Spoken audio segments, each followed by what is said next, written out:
Assalamualaikum warahmatullahi wabarakatuh. Bagaimana kabar kalian semua? Semoga hari ini kita semuanya dalam keadaan sehat walafiat. Anak-anakku, tetap semangat belajar ya. Pergi melaut membawa jala, jala ditebar sambil mengingat. Meski hidup banyak kendala, haruslah kita selalu semangat. Anak-anakku, hari ini kita akan belajar tentang mengenal dan memahami puisi rakyat. Materi ini berkaitan dengan kompetensi dasar mengidentifikasi informasi berupa pesan, rima, dan pilihan kata dari puisi rakyat, yaitu pantun, syair, dan bentuk puisi rakyat setempat yang lainnya yang dibaca dan didengar. Anak-anakku, untuk yang pertama kita akan belajar mengenal pantun.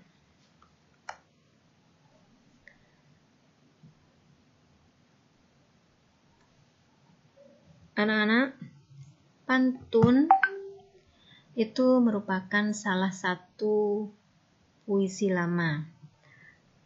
Pantun merupakan puisi Melayu yang dulu awalnya itu masih berupa sastra lisan. Namun perkembangan sekarang sudah banyak dalam bentuk pantun yang tertulis. Anak-anakku, pantun itu memiliki peran sosial di masyarakat, bisa sebagai alat pergaulan, bisa juga sebagai penguat penyampai pesan. Jadi, ketika berkomunikasi, kita bisa menggunakan pantun sebagai penguat penyampai pesan ataupun sebagai alat untuk lebih akrab. Itu.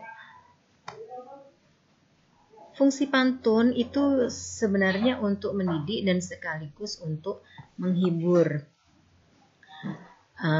Menghibur di sini bisa dengan permainan bunyi bahasa atau rima.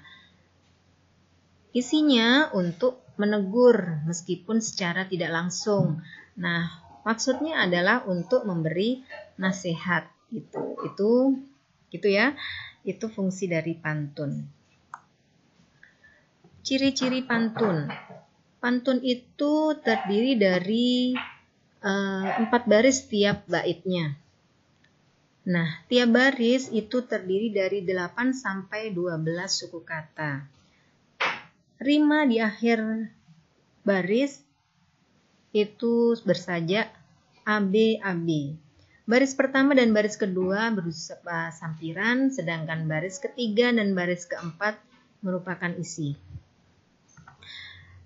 Anak-anak, pantun terdiri dari beberapa macam. Yang pertama pantun nasihat, kedua pantun adat, 3 pantun agama, 4 pantun teka-teki, 5 pantun muda-mudi, dan ke-6 pantun jenaka.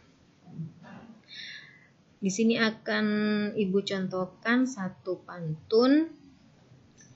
Ikan nila dimakan berang-berang, kata hijau melompat ke kiri. Jika berada di rantau orang, baik-baik membawa diri. Nah, ini salah satu bentuk pantun nasihat. Betul. Baik, Ibu hanya memberikan contoh yang satu untuk pantun nasihat. Untuk contoh-contoh yang lain kalian bisa pelajari sendiri dan mencarinya dari beberapa sumber, baik itu di buku paket ataupun dari buku yang lain ataupun dari internet. Baik, untuk yang kedua kita belajar untuk mengenal syair. Untuk syair, di sini Ibu akan contohkan 2 paragraf saja dari syair yang berjudul Syair Perahu, karya dari Hamzah Fansuri. Syair Perahu. Inilah gerangan suatu madah, mengarangkan syair terlalu indah. Membetuli jalan tempat berpindah, di sanalah iktikaf diperbetuli sudah. Wahai muda, kenali dirimu. Ialah perahu tamsil hidupmu. Tiadalah berapa lama hidupmu, ke akhirat jua kekal hidupmu. Nah, itu contoh dua bait dari syair Perahu karya Hamzah Fansuri. Anak-anak, syair itu juga merupakan puisi lama dari Persia atau dari Arab yang isinya itu dalam bentuk cerita, dan di sini syair itu lebih mementingkan irama saja. Ciri-ciri dari syair: tiap bait terdiri dari 4 baris, tiap baris terdiri dari 8 sampai 12 suku kata, rima akhirnya bersaja a a a a. Keempat baris mengandung isi atau arti atau maksud dari penulis. Jadi semua barisnya itu adalah isi. Dan biasanya bahasa yang digunakan berupa bahasa kiasan. Untuk isinya biasanya bisa berupa dongeng, nasihat, ataupun cerita. Nah, itu tadi ciri-ciri dari syair. Kita lanjut ke jenis syair. Berdasarkan isinya ada 5 jenis syair. Yang pertama syair romantis, contohnya syair Bidasari. Yang kedua syair kiasan, contohnya syair ikan terubuk berah ikan puyuh-puyuh. Yang ketiga syair sejarah, contohnya syair Perang Mengkasar. Yang keempat syair saduran, contohnya syair Damar Wulan. 5. Syair keagamaan, contohnya syair Perahu tadi yang Ibu baca ya. Nah, untuk contoh-contoh yang lain kalian bisa cari sendiri dan membacanya. Baik, untuk yang ketiga kita belajar tentang mengenal gurindam. Gurindam itu juga salah satu bentuk puisi lama Melayu yang asalnya dari India.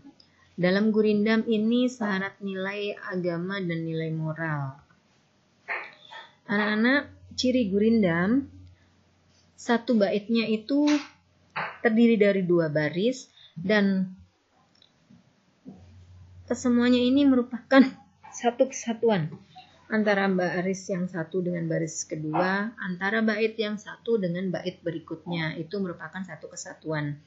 Kemudian tiap baris terdiri dari 10 sampai 14 suku kata. Di baris pertama itu biasanya berupa persoalan, berupa permasalahan atau perjanjian. Kemudian di baris kedua itu berisi jawaban atau akibat dari masalah atau perjanjian tadi.